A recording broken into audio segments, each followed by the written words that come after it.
Hello, everyone.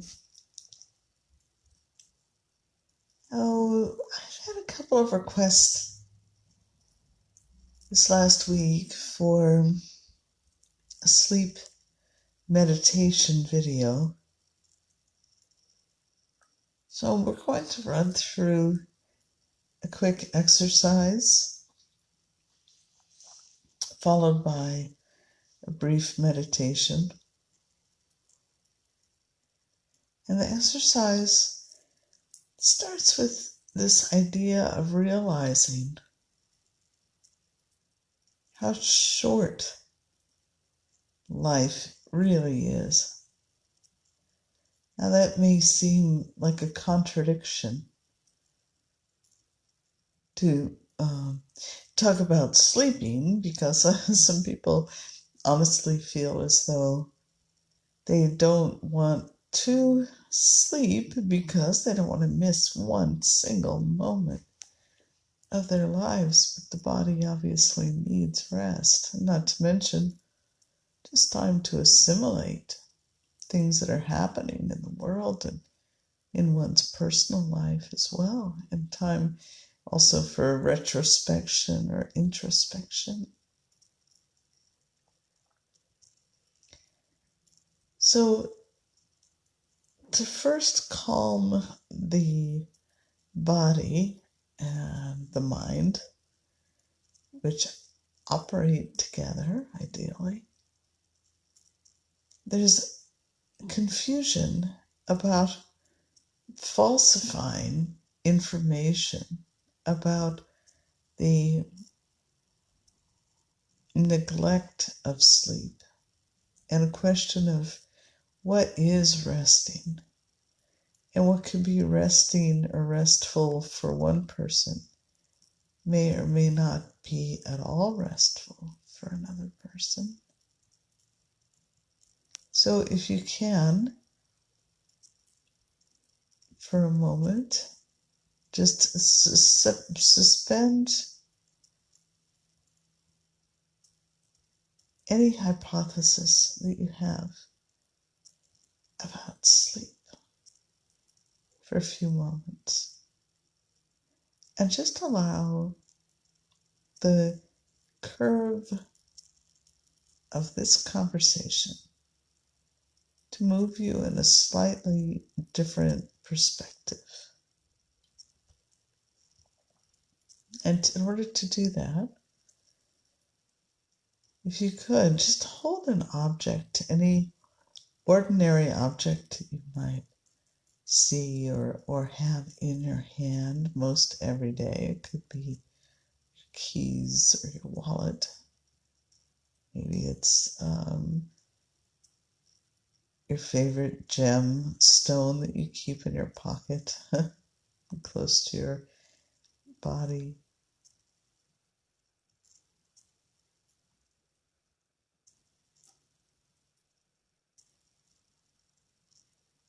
Whatever that is, just hold a common object in your hand for a moment.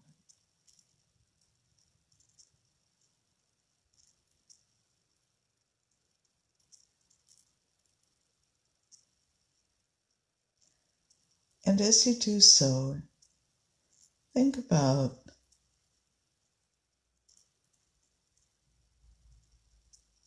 or delve into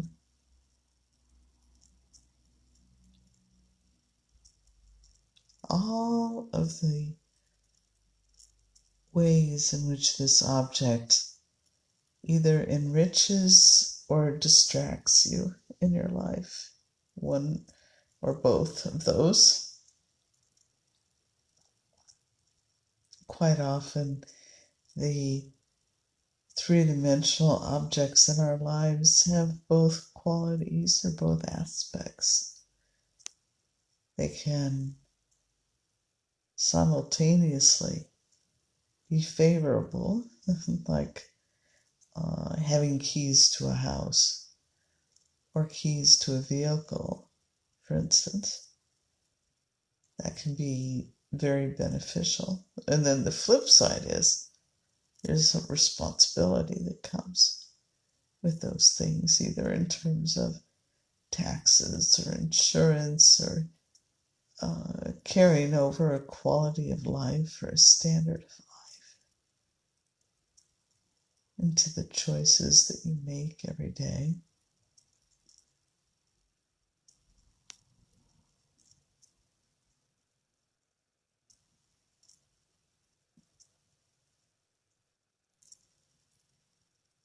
That's just an example.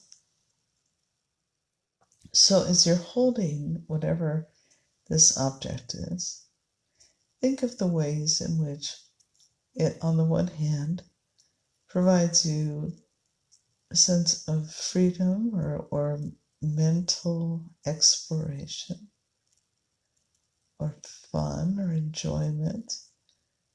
And then the other side, which makes you feel maybe as if you have more responsibility, maybe some regret around.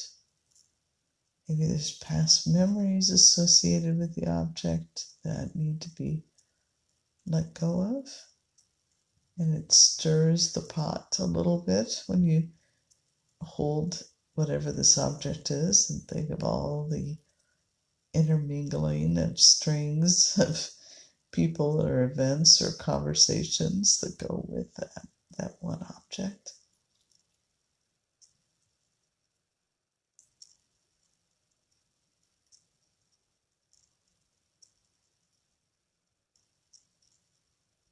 Now, it may still be a riddle as to how this is deciphered into sleep difficulties. So let's just stir the pot a little bit more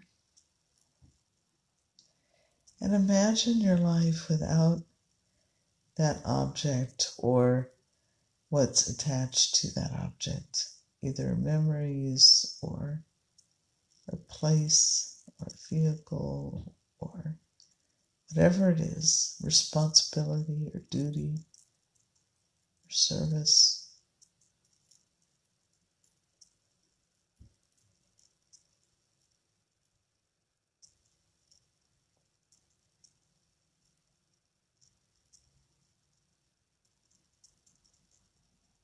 And you may have some thoughts or even emotions that come to the surface. That's thought to be a good thing.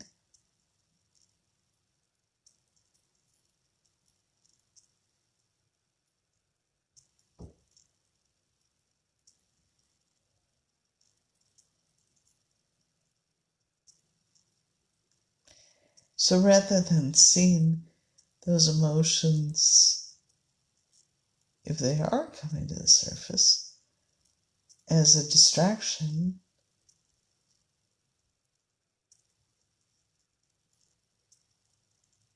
instead of seeing it as a distraction,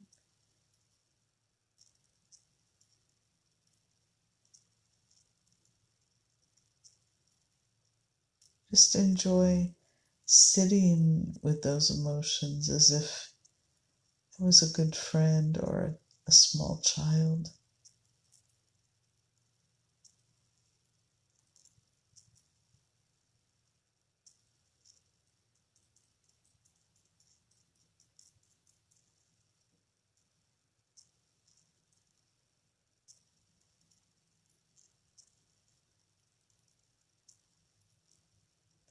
And you may actually see yourself as a small child in this conversation or in this meditation. And if you do, that's perfectly fine and normal.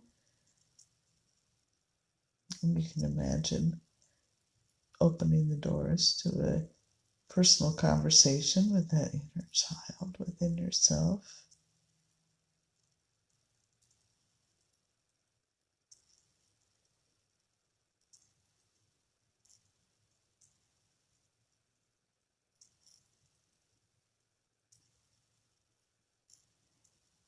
Just say out loud that you hope that this conversation, that this meditation will help you cope with need for more sleep, either by allowing you less stress about not getting sleep or just physically allowing yourself to rest, or somewhere in the middle, maybe.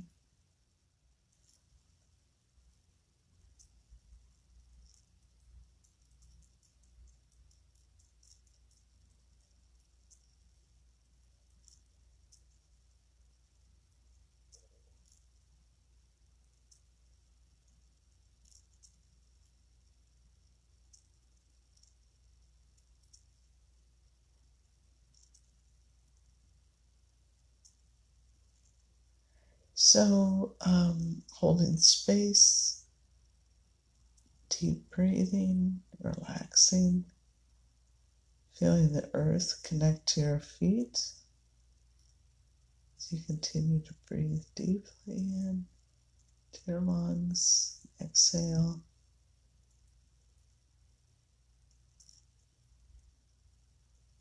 And imagine a beautiful golden light descending around your heart.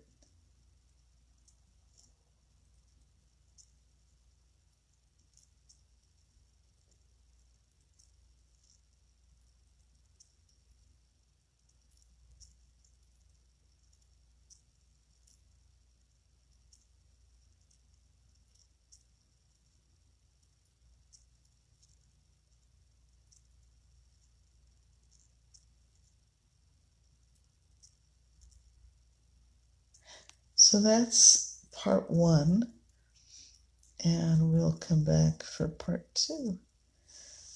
Thank you for listening in.